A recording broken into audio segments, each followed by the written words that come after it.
Most weed gets its name from a flavor, smell, or some color in the bud. But there's one legendary strain out of Hawaii that got its name from something almost no other strain can claim, and that's its price. And back in its prime, this stuff was so rare and so wanted that an ounce of it could cost you about the same as an ounce of actual gold, which is exactly how it ended up with the name Kona Gold. The plant grew on one small volcanic stretch of the Big Island known as the Kona Coast, and for about 20 years, it was some of the most prized weed in all of America. But right as it reached its peak, the government sent in helicopters to wipe it out, and they nearly erased it for good. This is the story of Kona Gold. Now, to understand why this strain became so valuable, you first have to understand where it came from, because the placement means everything here. Kona Gold comes from the Kona district, which sits on the dry, sunny, western side of Hawaii's Big Island. If that name sounds familiar, it is the exact same region that is world famous for growing Kona coffee. That's not just some coincidence either, because the same conditions that make Kona coffee so special make Kona weed special too. The soil you've got there is rich volcanic dirt, absolutely loaded with minerals. On top of that, the tropical sun shines pretty much every single day, and because the farms sit on the calm side of the island, the climate stays warm and dry almost all the time. For a tall, thirsty, sun-loving plant like a tropical sativa, that environment is just about perfect. Which is exactly why Kona became to cannabis what it already was to coffee, a premium growing region where the land itself makes the product better. But to really get the story of Kona Gold, you have to understand that cannabis has a deep and surprisingly old history in Hawaii, where it goes by the name pakalolo, a Hawaiian word that roughly translates to numbing or crazy tobacco. This isn't just some recent thing either. Cannabis was showing up in Hawaiian language newspapers as far back as the 1840s, advertised as medicine long before America ever made it illegal. Now, exactly how the plant first arrived on the islands is honestly a mystery that has been lost to history, with the best guesses being that it came either on the old European sailing expeditions or with the Mexican cowboys who were brought over in the 1800s to work the cattle ranches. Nobody can say for sure, but however it got there, the plant found a true paradise. And over many decades, it settled into the islands and adapted to each one, slowly becoming its own distinct Hawaiian thing. Now, that long, slow process is exactly what makes Kona Gold what's called a landrace strain. And that term is worth explaining because it's the key to the whole story. A landrace is basically a strain that wasn't deliberately engineered by some breeder in a lab, but instead developed naturally in one specific place over a long stretch of time, adapting to that local environment until it became perfectly suited to it. So Kona Gold didn't have a single inventor who crossed two plants to create it. Instead, it grew out of imported tropical sativa seeds, most likely from places like Mexico and Thailand, that got planted in that golden Kona soil and were grown out season after season until they became something uniquely Hawaiian. And just so we're honest about it, that means the idea of a perfectly pure Hawaiian landrace is a little romanticized, because at the root, these were tropical sativas from elsewhere that simply found a new home and settled in. And for a long time, that's all it was. Just really good weed growing quietly on a faraway island. Until the rest of the world finally showed up and found it. And the people who showed up were exactly the right kind of people you'd want to spread the word. Through the 1960s and the 1970s, a huge wave of surfers, hippies, and returning Vietnam veterans flowed into Hawaii, chasing the back-to-the-land dream. And they did two things at once.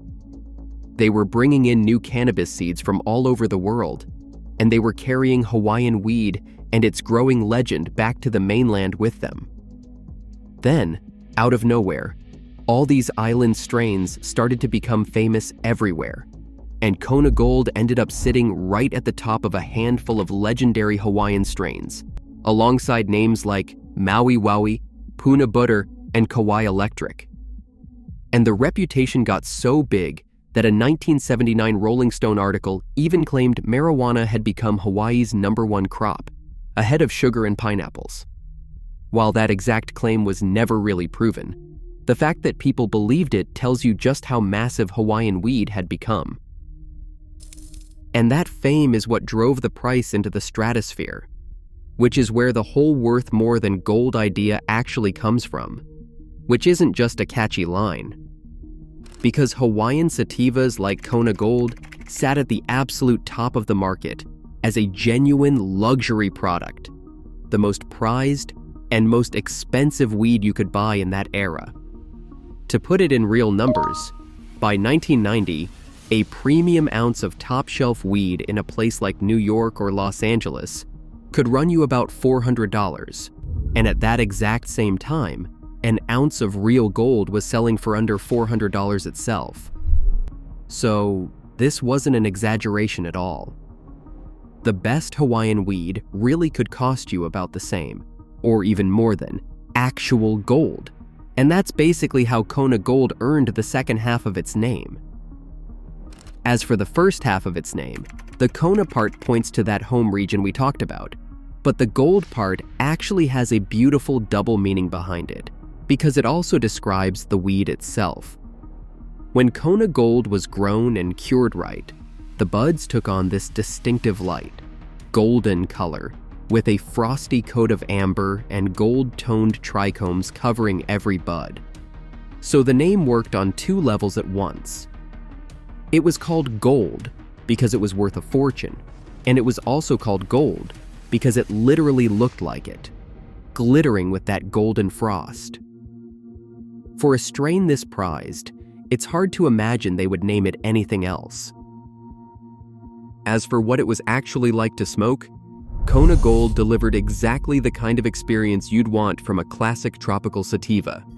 It carried a sweet, fruity tropical aroma full of pineapple, mango, and citrus, often with a sharp, sour, almost fuel-like bite cutting through the sweetness. The high it gave was the definition of a soaring sativa, clear-headed, energetic, creative, and euphoric. It was the kind of uplifting buzz people often describe as a perfect replacement for your morning cup of coffee, which feels fitting for something grown in coffee country. But that magic came at a cost, because of the kind of plant Kona Gold actually was. The plants themselves grew tall and lanky, with long, airy buds, and because they were true tropical sativas, they took a really long time to finish flowering, sometimes 10 to 14 weeks, far longer than most strains. And while that long growing season made for incredible weed, it would soon turn into the plant's single biggest weakness. Because that golden age came crashing down, and the thing that ended it has a name: Operation Green Harvest. Starting in 1978 on the Big Island, this was a massive law enforcement campaign that used helicopters to hunt down and destroy cannabis crops all throughout Hawaii. And here is why it was so devastating for a strain like Kona Gold. Remember how these sativas grew tall and took months and months to finish? Well, that lengthiness made them impossible to hide. A short, fast-flowering plant could be tucked away and harvested quickly, but a giant, slow Hawaiian sativa that stood out from the air and sat in the open for months stood no chance. The helicopters would spot the patches from the sky and spray them, or lower officers down to chop the plants and haul them away. At its peak in the late 1980s, the operation was seizing an outrageous number of plants, and it had completely torn apart the entire growing culture that had kept these old landrace strains alive. That's why today, Kona Gold sits in this bittersweet place as a legendary strain that has become genuinely hard to find in its true original form. Between the destruction of Green Harvest and decades of crossbreeding that diluted the old genetics, the real, pure Kona Gold of the 1970s is mostly kept alive now by a small handful of dedicated private growers and preservation-focused seed banks working to protect Hawaii's heritage strains. And you have to be honest about this part. A lot of what gets sold under the Kona Gold name today is more of a tribute or a descendant than a guaranteed genetic copy of the legend. Old photos of the original reportedly look pretty different from much of what carries the name now. The strain even left its mark on pop culture, lending its name to a 2009 album by the Hawaiian reggae rock band Pepper, who actually formed right there in Kailua, Kona. So when you step back and take a look at the whole picture, Kona Gold is so much more than just an old strain, because it is a piece of living Hawaiian history. It is the story of a tropical plant that found a perfect home on a sunny volcanic coast, adapted into something special over decades, climbed all the way to the very top of the weed world to become as valuable as gold itself, and then got nearly wiped off the map by helicopters. The fact that any of it survives at all is thanks to a few people quietly working to keep that golden legacy alive. It really was, just like the island growers always said, way better than gold. So what about you? Have you ever gotten your hands on some real Hawaiian weed or any true old-school landrace strain? Let me know down in the comments. And if you enjoyed this one, do me a favor and hit that like button and subscribe for more.